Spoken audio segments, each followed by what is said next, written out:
সদস্যদের সভাপতি, বিজ্ঞ বিচারক মণ্ডলী, সুদক্ষ পরিচালক, আমার সামনে উপস্থিত প্রিয় ছাত্র ভাইয়েরা, সকলকে আমার পক্ষ থেকে আন্তরিক শুভেচ্ছা ও অভিনন্দন। আজকে আমার আলোচ্য বিষয় হচ্ছে বিভ্রান্তি ফেরে দিলে মুসলিম উম্মাহ। আজ বিশ্বের মুসলমান পরফেত্তার মধ্যে রয়েছে। আজ বিশ্বের মুসলমান ধ্বংস হচ্ছে। আজ বিশ্বের মুসলিম উম্মাহ বিপদের মধ্যে আছে। যেই কারণে আজকে বিশ্বের মুসলিম উম্মাহ আল্লাহ তাআলার নাজিলকৃত বিধান বাদ দিয়ে, শরিয়া বাদ দিয়ে মানব রচিত আইন অনুযায়ী পরিচালিত হচ্ছে। অথচ মুসলমানের ইতিহাস ছিল প্রায় 1300 বছর ধরে গোটা বিশ্বকে মুসলমানরা শাসন করেছে।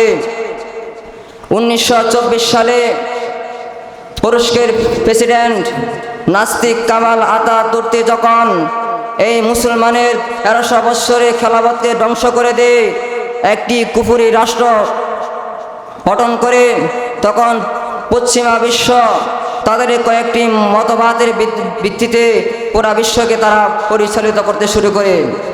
একটি হলো গণতন্ত্র, সমাজতন্ত্র, অর্থনীতি বুঝি, সেকুলারিজম, সেটাকে আমরা বলে থাকি ধর্মনিরপেক্ষতা।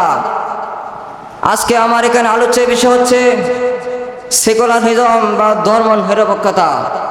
আমাদেরকে জানতে হবে সেই ধর্মনিরপেক্ষতা কী জিনিস, সেকুলারিজম কী জিনিস।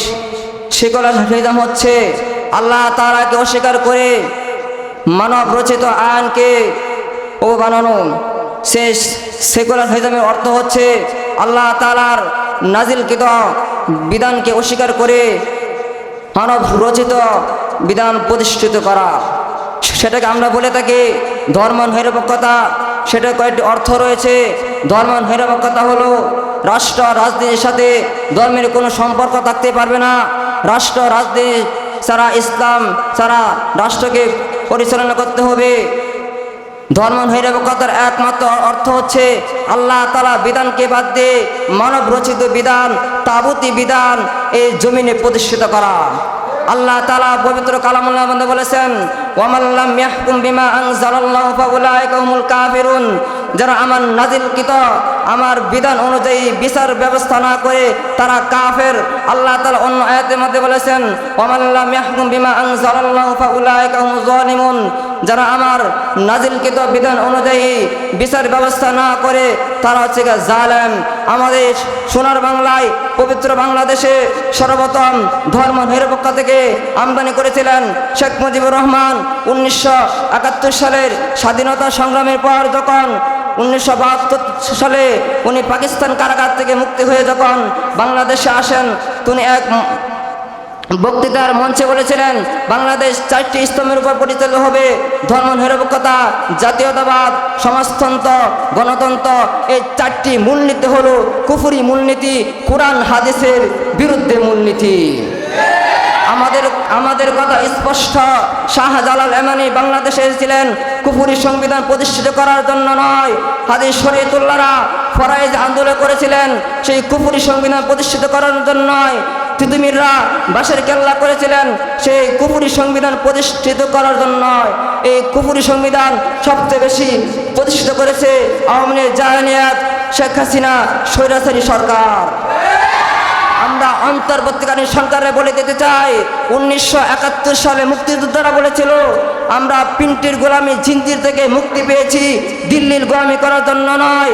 আজ 2024-এ জুলাইয়ের স্বাধীনতা বিপ্লবের পর আমরা স্বৈরাচারী ফেসিবাদী শেখ হাসিনাকে বিতাড়িত করেছি, ভারতের দাসত্বের শৃঙ্খল থেকে মুক্তি পেয়েছি, ওয়াশিংটনে পশ্চিমাদের গোলামি করার জন্য নয়।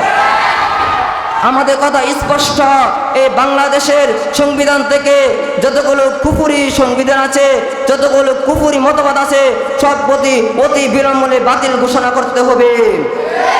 হাফিজ চৌধুরী বাংলাদেশে, শাহজালালে বাংলাদেশে, মুফতি আমিনের বাংলাদেশে, আহমদ শফির বাংলাদেশে কুফরি সংবিধান চলবে না, চলতে দেওয়া হবে না।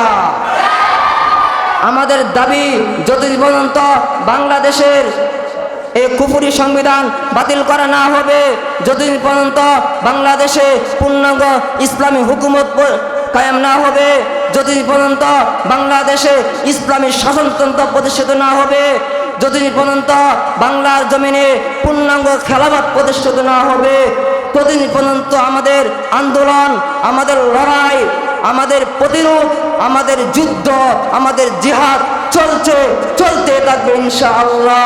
বাসলে গাজী, মরলে শহীদ, নাসরুম মিনাল্লাহি ওয়া ফাতহুন করিম ওয়া বাশশিরিল মুমিনিন। আসসালামু আলাইকুম ওয়া রাহমাতুল্লাহ।